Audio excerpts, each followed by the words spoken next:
loin ce soir d'être battu à plat de couture, il est très loin d'être battu tout court d'ailleurs. Isabelle Raquin, comment vous expliquez-vous qu'il n'aimait pas beaucoup, manifestement, qu'il continue à être aussi populaire dans une très très grande partie du pays, alors que on voit bien le contraste avec le sentiment qu'il peut générer ici et chez nous en Europe.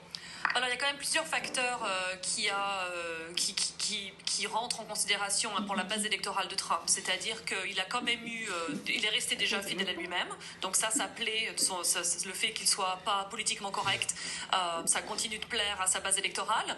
Il a quand même réussi d'un point de vue économique, avant évidemment l'épidémie de coronavirus, à réduire le chômage et à relancer l'économie. Et ça lui a profité dans les classes populaires, mais aussi dans les classes moyennes. Et ensuite, il touche par sa politique, des fois également étrangère, le fait de vouloir se mettre en retrait des relations internationales, ça touche également ses électeurs qui lui sont restés fidèles, comme on peut le voir aujourd'hui lors des premiers résultats. Et vous avez raison sur le plan économique, il y avait 3,5 millions de chômeurs avant la crise du Covid, et ce chiffre a explosé. Avec la crise sanitaire, il y a 11 millions aujourd'hui d'Américains qui n'ont pas de travail. Qui ont été décomptés, mais c'est vrai que pour l'instant, on ne peut pas dire que ce soit une marche triomphale de la part de Joe Biden vers la Maison-Blanche. Isabelle Raquin, vous êtes avocat au barreau des États-Unis, du Maryland et de New York. Je le rappelle, vous connaissez bien les États-Unis, vous y vivez.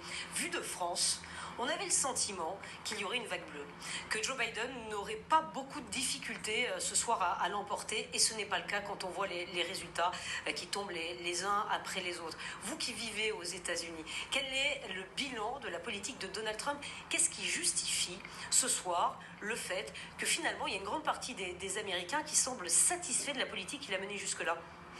Alors, les sondages avaient montré que les fidèles de Trump sont restés fidèles, en grande majorité, que sa base électorale n'a pas bougé. Ce qu'on attend, et ce qu'on attendait et ce qu'on attend toujours, c'est cette vague démocrate. Alors moi, je pense et j'espère qu'elle va arriver bientôt, et que ce n'est qu'un délai de... On a compris dans quel camp vous avez effectivement voté et mis votre bulletin.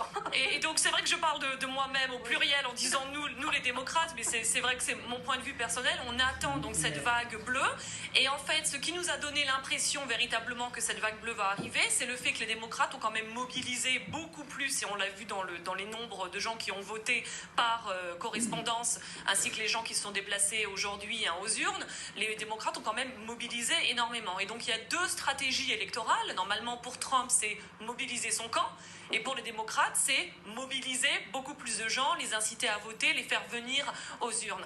Donc on espère que cette vague bleue va arriver dans les prochains jours, avec les bulletins qui vont être comptés par correspondance. On l'espère aussi, imagine-t-on, du côté du Delaware. Densifié au fur et à mesure que les heures ont avancé. Le président américain a promis qu'il prendrait la parole cette nuit. Joe Biden l'a promis également. Pour l'instant, il reste l'un à la Maison-Blanche, l'autre chez lui dans son fief dans le Delaware.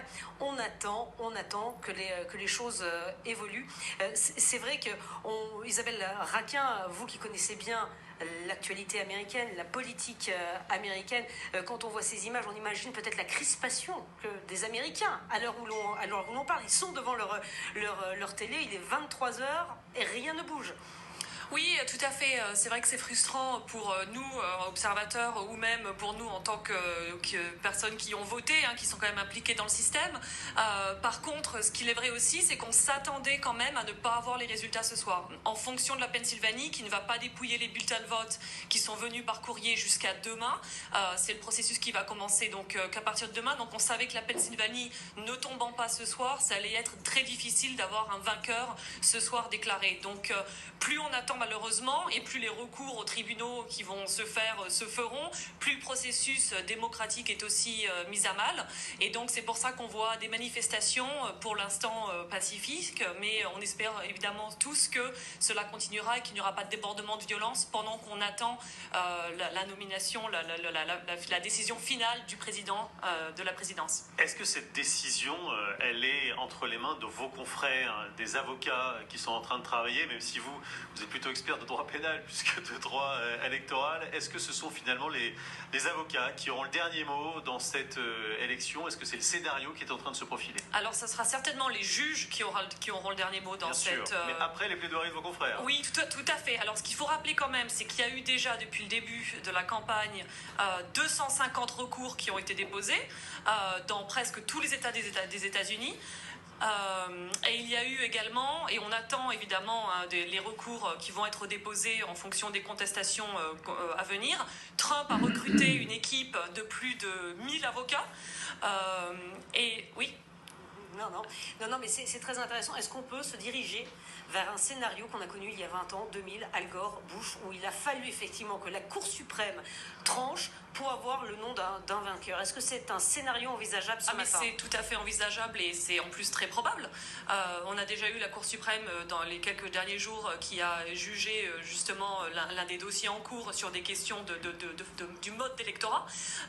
Et on s'attend également à ça. On sait que les équipes de Biden ont également recruté plus de centaines d'avocats et que les dossiers juridiques en fait sont déjà pré-rédigés. C'est juste, ça va être une question de temps. Évidemment, le plus rapidement les recours sont déposés, plus grandes sont les chances de gagner ou de garder le statu quo en fonction du camp dans lequel on est.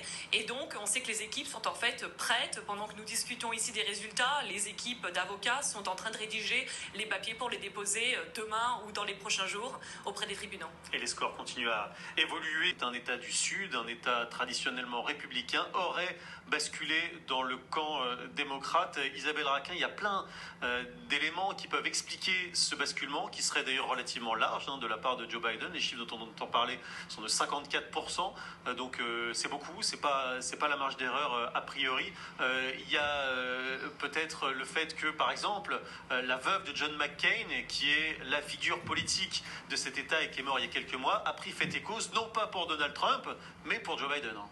Oui, ça peut être tout à fait vrai. Il y a eu beaucoup de républicains qui ont parlé ouvertement du fait qu'ils allaient voter donc contre Trump. Il y avait le Lincoln Project, dont je sais que LCI a parlé ou TF1 a parlé récemment. Et on explique peut-être, le Lincoln Project, ce sont des républicains anti-Trump. Tout à fait, et il y a d'autres figures politiques, comme par exemple dans le Maryland, le gouverneur actuel qui est républicain, gouverneur Hogan, a également pris position et a ouvertement dit qu'il votait contre Trump pour cette élection, comme il l'avait fait en 2016.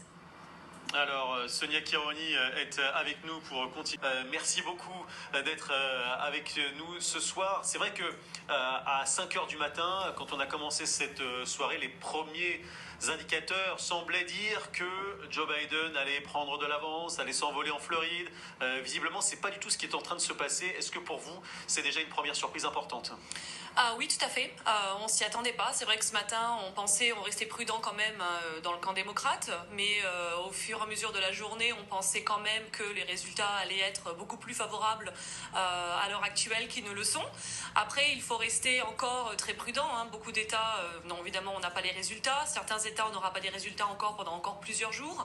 Et donc, on espère évidemment que le vote démocrate, qui sera venu de façon majoritaire par les bulletins, par courrier, que c'est ce vote-là qui changera la donne ce soir, plus tard, encore dans la journée, ou demain, ou encore dans les prochains jours. C'est à peine croyable.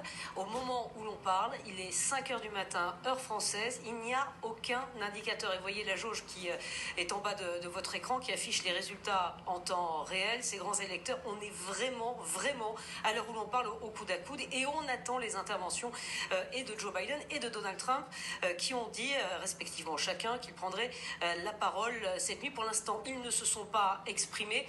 Il faut atteindre les 270 électeurs pour pouvoir effectivement l'emporter. On va peut-être aller faire un tour du côté du fief de Joe Biden.